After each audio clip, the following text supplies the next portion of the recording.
Well, good morning. This is your history class for Wednesday, April 15th. And yesterday you were to read pages 274 to 277. Well, 274 is the picture. So you didn't really need to read that, although that picture of of Lenin on a statue, and you see the people with their faces downcast during that time. I want to focus back on that page a little bit on the timeline. So if you have your books, go ahead and open up to your timeline there. This is between 1920 and 1935. Now, 1935 is the time in preparation for World War II, and that's why it stops at this time frame. But you have Mussolini, who becomes the prime minister of Italy. He eventually becomes a dictator of Italy, but that was in 1922, he became the prime minister.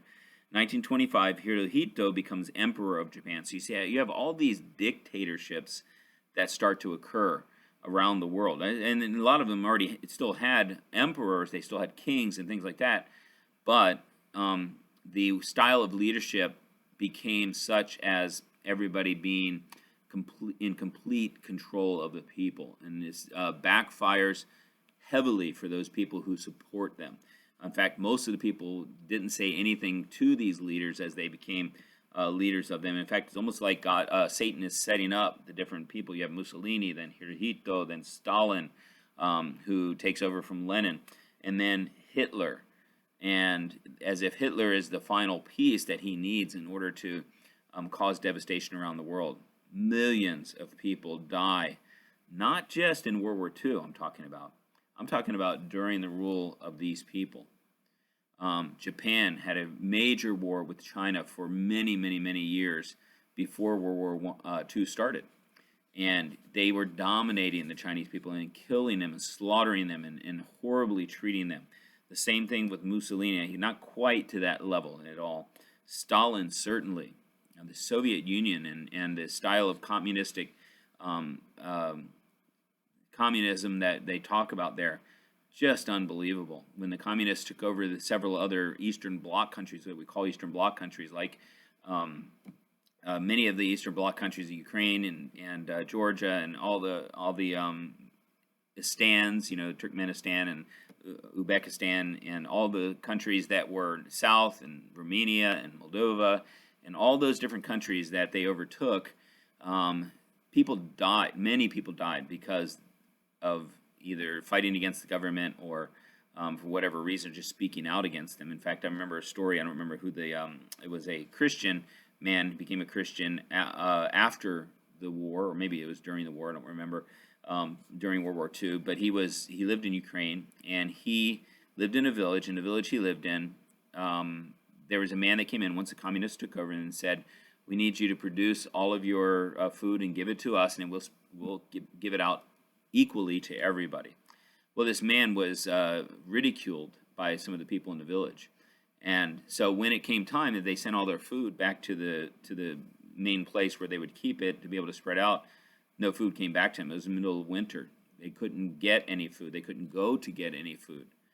They had tons of money, gold, that they could have bought food with if they had known about it, but they were never told because this man who was in charge of distributing the food didn't let them know because of the ridicule that they had received. And in that little town where this guy who eventually became a pastor, eventually became a Christian, he said that basically almost everybody in that village died because of that man not giving them food. And Stalin is, a lot of people get on Hitler, and they rightfully so. I mean, he had millions of people killed, not just 6 million Jews, but he had millions of others as well, not just Jews. And so Stalin, though, during his reign, same thing. He had, he fought on the Ally side. We'll find out later on.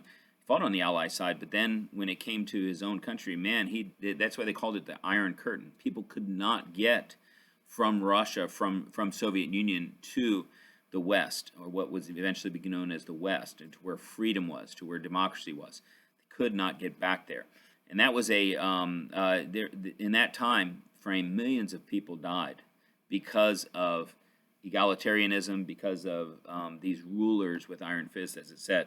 So then you had Stalin became a dictator of Russia, and then Hitler became the dictator of Germany in 1933. Now, so your reading for today, and as you read about, you find about communism. And communism is that system that as often as it's been shown to be a horrible system of government, it's because people think that they are better than others and that they are better than God, that they want some kind of rule that they want to control themselves. And people who are like that, people who are communists, say this is the way it should be. And even today, people who tout communism, for instance, one of the presidential candidates for the Democrat Party, who now has dropped out, but Bernie Sanders, he basically, everything he touted was what he called socialism, but basically the government should control how everything is distributed, how everything works, control what should be made. Well, if you learn anything about our government, the government is very poor at controlling things like that. And when they get involved, costs go up, skyrocket. Costs increase dramatically because the government is involved. There's so much government, what they call red tape. In other words, things that you have to go through, rules you have to follow, papers you have to fill out, and blah, blah, blah, blah, all those things that make it very difficult for any kind of system to work efficiently. And that's one of the things with government involvement. We have a hard enough time. We're not even a socialist government. With anytime the government gets involved, that things are made difficult. Look at our current situation with the coronavirus. It really is a difficulty with our economy right now. And I believe that there are different ways that could have been handled that would not have taken away the freedoms that we are right now. Now, we are, as Christians, under the authority God has given us. And so we have to follow that authority. But I do believe that that authority has made some mistakes in some places, and they probably have, just like any authority will. But it's in this country we can complain about it. Those countries, if you complained about it, they could have you put in jail or killed. And even in Cuba, if you go to Cuba today, that is been a communist country for a long time, since the early 1960s. It is a horrible society, horrible. People have no hope there. Everything is oppressed. Any enemy of Fidel Castro that was during that time, they decided that they were going to, the enemies decided at that time that they would fight against Castro, and Castro had them killed or put in jail, mostly killed for opposing him. That was it. And so we really have to deal with that in these situations like we have in the United States, where we want to make sure we have leaders that are doing what's right for the people and not for themselves. So as you're doing your reading today from 278 to 280, you're going to find out about what collective farms are. You're going to find out about what an atheist is, and probably most of you know some of these terms, what to be censored is. And you're going to find out about propaganda and how it worked and works today. Still is very popular today to do.